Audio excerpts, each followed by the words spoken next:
నాయనా, గురుదేవులు వశిష్ఠుల వారు ఇవాళ ఏం కథలు చెప్పారు? పితృభక్తి గురించి పాఠం చెప్పి మమ్మల్ని ఒక ప్రశ్న అడిగారమ్మా. ఏమని తండ్రి? పితృభక్తి చెప్పిన మహానుభావుల్లో పరశురాముడు గొప్ప, శ్రీరాముడు గొప్ప అని. నీవేమన్నావు కుమారా? చెప్పనా? పరశురాముడి కన్నా శ్రీరాముడే గొప్ప నానమ్మా. ఏమంటున్నావు?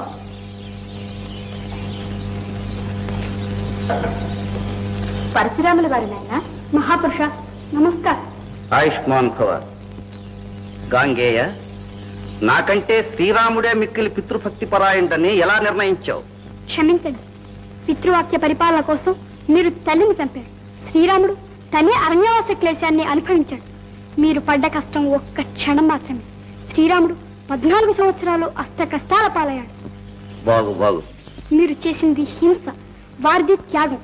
గొప్ప కాదా మహానుభావ? ఓహోహో, ఎంత చక్కని వివేకం.